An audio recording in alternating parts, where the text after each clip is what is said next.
Boa noite, boa tarde, ou seja lá o período que você estiver me assistindo, bem-vindos ao meu canal, Fantástica Camisa 10. Eu já estou fazendo esse vídeo para comentar um assunto que está muito presente, né, na torcida santista, que é sobre DNA ofensivo, se o Santos deveria mudar de treinador ou não. Eu vou aqui estar expressando minha opinião sobre esse assunto e o que eu penso sobre esse DNA ofensivo que o pessoal tanto fala. Primeiro, para comentar esse assunto, a gente tem que fazer uma retrospectiva, tá? De 3 anos atrás, quando o Santos contratou o Sampaoli para mudar de fato o DNA do Santos, para ir a fundo nesse DNA ofensivo que a gente fala, né? E o DNA ofensivo, ele é um estilo de jogo que ele não depende muito da formação, até porque o Sampaoli a cada jogo ele se adaptava ao adversário, mas a forma de jogar um pouco mais para cima, né, em relação a apertar a marcação, a pressionar os zagueiros adversários, jogar no campo do adversário, então ele se varia muito pela postura. Inclusive o Sampaoli teve muitos jogos que ele colocou 3 zagueiros. Não deu muito certo, pelo que eu me recordo, mas não tem muito a ver a formação com a postura do time dentro de campo. Mas o ano do Sampaoli ele foi positivo, mas é um ano que tem muitos poréns aí. Se a gente for analisar, o Santos ele foi mal no Paulista. Tomamos aquele 5-0 do Ituano. Muitas dúvidas sobre o técnico, e o maior acerto da diretoria naquela época foi tê-lo mantido no cargo, apesar dos resultados negativos, da eliminação da Sul-Americana contra o River do Uruguai na primeira rodada. Tem que lembrar isso também. Para poder colher os frutos, precisou de muito tempo, né? E ainda assim a gente não ganhou título. A gente jogou um campeonato muito difícil, que é o Campeonato Brasileiro, um campeonato que requer um elenco maior, mais recheado, e ainda assim a gente foi líder por boa parte do primeiro turno. A gente, se eu não me engano, virou o turno sendo líder. Foi um campeonato muito positivo pra gente, apesar da gente ter perdido a liderança. Como eu disse, como é um campeonato longo, como a postura do Santos era muito agressiva, de pressionar, então o time ele foi meio que morrendo no final, mas o ano, se for colocar na balança, foi um ano positivo. Foi um jogo que encantava a torcida, fazia a torcida ter vontade de ir à Vila, de assistir os jogos do Santos no estádio. Então eu acredito que esse jogo deixa muita saudade pra gente, né? Em 2020 entrou um treinador um pouco mais reativo, mais equilibrado, né? Que no caso é o Cuca. A gente conseguiu chegar à final da Libertadores com uma postura ofensiva, marcando em cima também, tanto o Boca como o Grêmio, na semifinal, ali nas quartas de final também. Então, foi uma postura ofensiva também do Santos. Mas o time do Santos de 2020 não chegou na final por sorte ou por zebra. Olha a nossa zaga que a gente tinha. O goleiro que a gente tinha também, ou tem, ainda tá no nosso time, né?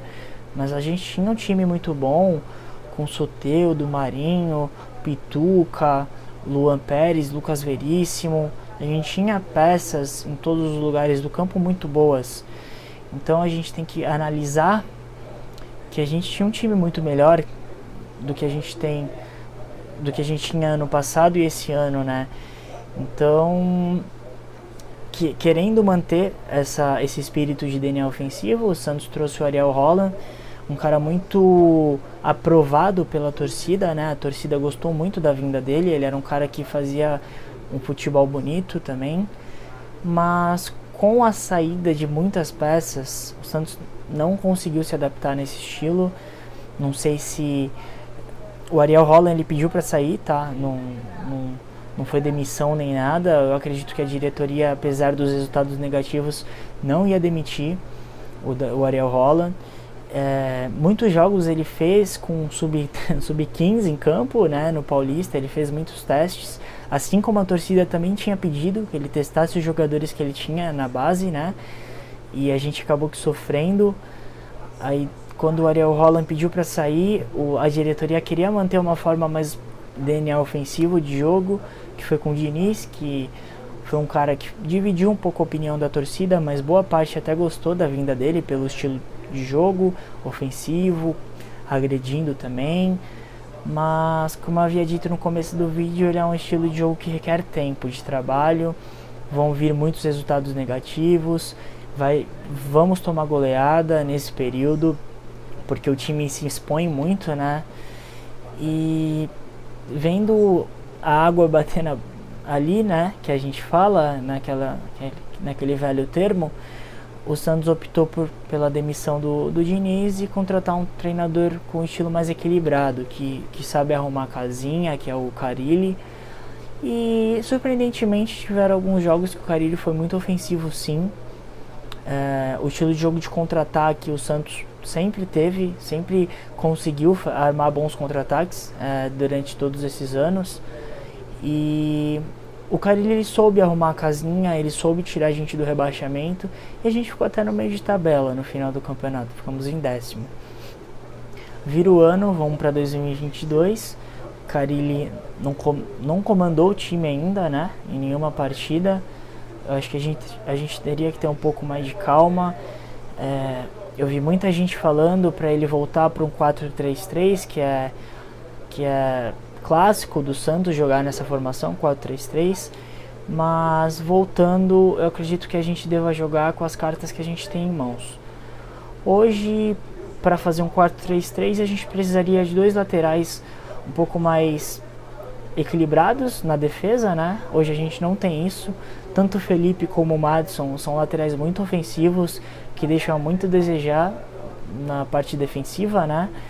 E para cobrir esses laterais, já que não temos laterais que marcam bem, precisaria de um volante que saiba marcar, que saiba se posicionar defensivamente.